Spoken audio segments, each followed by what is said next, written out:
the coming down of the Holy Spirit. Pentecost is an event that happened 2,000 years ago. But Pentecost is not just an event. Pentecost is also a promise. It is a promise that the Holy Spirit did not only come to the church 2,000 years ago. It is a promise that the Holy Spirit continues to visit the church, continues to stay in the church, and continues to work in the church. 2,000 years ago, ang kanilang sitwasyon, natatakot sila, pinagbabantaan sila. 2,000 years ago, ang kanilang sitwasyon, nalulungkot sila kasi wala na ang Panginoon. But the Holy Spirit continues to work. At ngayon, mga minamahal kong kapatid, sa sitwasyon ng COVID-19 na buong mundo ay humaharap, ano ang kailangan natin mula sa Espiritu Santo na kailangan dahil sa COVID-19 na ating pinagdadaanan? 3 F po para matandaan ninyo. Ang unang F ay fear. There are 3 demons affecting us right now. The whole world. The first is the demon of sadness. The second is the demon of anger. And the third is the demon of fear. Sadness because many have died. Sadness because we are not normal. Sadness because many are sick. Sadness because many are jobless and many are hungry. Kapag ikay nalulungkot, pwede kang umiyak. Mababawasan yung lungkot. Anger. Kung ikay nagagalit, sumigaw ka. Kung ikay nagagalit, punching bag mo. Kung ikay nagagalit, saktan mo, saksakin mo, suntukin mo, na nababawasan yung ating galit. Mali yun. Huwag niyong gagawin yun. Pero, yan ang outlet ng ating galit. But sadness and anger are not like fear. You know why? Because if you have fear and you cry, you're still afraid. If you have fear and then you shout, you're still afraid. In other words, there is no outlet for fear. Sadness, there is an outlet. Anger, there is an outlet. But for fear, we get paralyzed. With fear, we do not know what to do. With fear, we hide. So how shall we face our fears? Only one, my dear brothers and sisters. Name it. Name your fear. Because if you name your fear, you will be able to endure it. The fear will not disappear. But if you name your fear, you will know the enemy, and because you know the enemy, you will be better prepared to handle. Name your fear. Takot kang mamatay. Takot kang maloko. Takot kang magkasakit.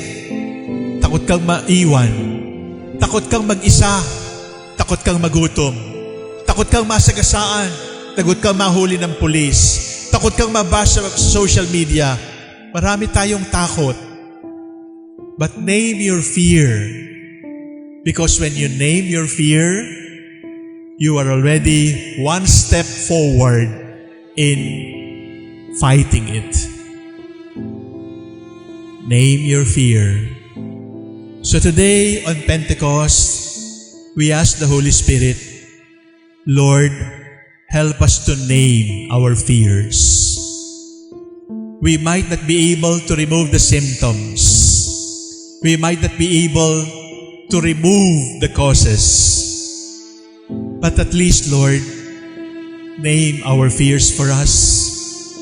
Because when we have the truth will take care of our fears. The second F is focus. So fear, focus. Anong ibig sabihin ko ng focus? There is right and there is wrong. Focus kasi ngayon, litong-lito na tayo. Pwede nang okay ang kasinungalingan. Pwede nang okay ang pumatay. Pwede nang okay ang magnakaw. At hindi lang po yun. Yung mga nagsasabi ng totoo, pinagtatawanan. Yung mga nagsisikap sumunod sa utos ng Diyos ay nahihirapan. There is good, there is evil, and we are getting confused. Imagine niyo ang ating pinag-aralan nung high school. Diba sa kuryente, merong positive, merong negative. Kapag meron kayong kuryente at pinagsama nyo yung positive at saka negative, anong mangyayari? Short circuit. Baka masunog pa. And that is what is happening to our world. We are interchanging good and evil. We are calling evil good, and we are calling good evil.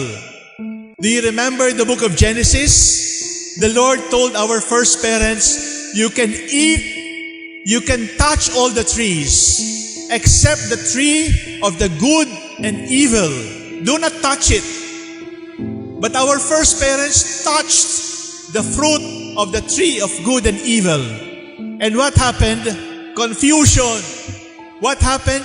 Sin. Brothers and sisters, this is what is happening in the world. Why? Because men and women want to know and want to decide what is good and what is evil. Hindi pwede. Sapagkat ang masama at saka ang mabuti ay karapatan ng Diyos. It is not the prerogative of men and women to say what is good and what is evil. Because what is good and what is evil belongs to God. And when men and women claim the right to say, ito pwede, ito hindi pwede, ito masama, ito mabuti, ang tanong ay, ito din ba ang sinasabi ng Diyos? Sapagkat kung hindi ito ang sinasabi ng Diyos, mag-short circuit ang Pangasinan, mag-short circuit ang Dagupan, because we are interchanging positive and negative. So today, Pentecost, face-to-face with COVID-19, we ask the Holy Spirit a second prayer. Holy Spirit, teach us what is good and teach us what is bad. Holy Spirit, teach us what is wrong and teach us what is right. And we will not allow anyone or anything to ever teach us what is good and what is right, dear Lord. Because what is good and what is right belongs to you. Sabi ng Panginoon sa Bible, do not eat from the tree of the good and evil. Ang dami-dami nating puno na ayaw putulin. Ang dami-dami na nating puno na itinanim. Pero yung puno ng masama at mabuti, pinuputol natin palagi. Yung puno ng kasamaan at ng kabutihan, ayaw nating patubuin. At pinipilit nating tayo na lang yung puno at tayo na lang magsasabi ko anong masama at saka mabuti. For as long as we do this, the world will be on short circuit. And the world will be on fire, not with the fire of the Holy Spirit, but with the fire of hell. Focus and ask the Holy Spirit to teach us what is good and evil, because only God can teach us what is good and evil. The first is fear. The second is focus. The third, F, is future. Future. Are we still capable of looking at the future?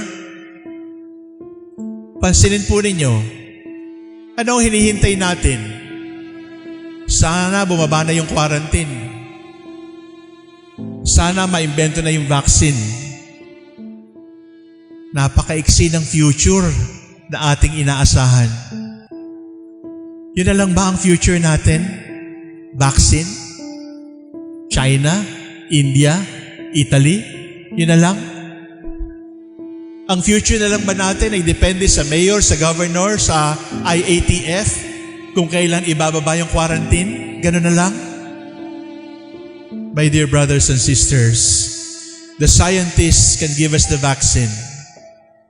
The government to determine our quarantine. But if you ask the Holy Spirit, show us our future. The Holy Spirit will show you life everlasting. The Holy Spirit will show you that the future is not about vaccines and quarantines. The Holy Spirit will show you that the future is about life everlasting. COVID-19 has challenged our belief in a bright future because we have become short-sighted, narrow-sighted, myopic, even blind. So we ask the Holy Spirit, not just for the vaccine, not just for a lower quarantine. We ask the Holy Spirit, COVID has made us afraid.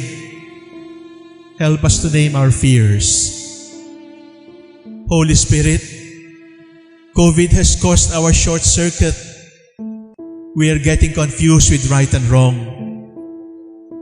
Holy Spirit, we look forward not just to a vaccine, but to life everlasting.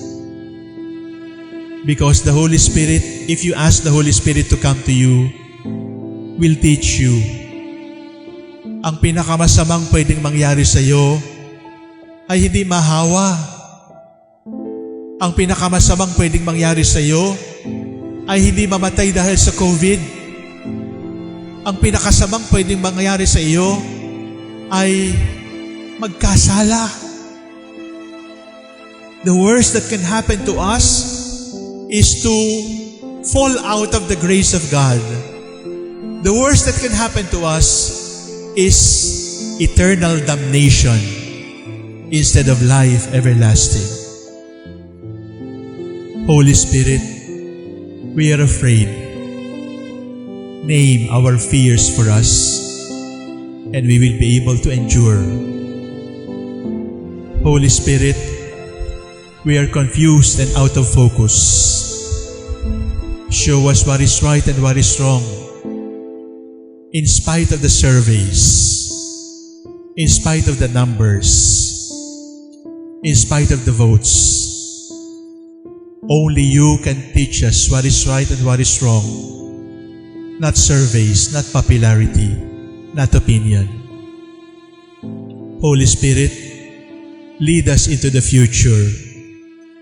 Not just the future with vaccines and no more quarantine. Lead us into the future of life everlasting.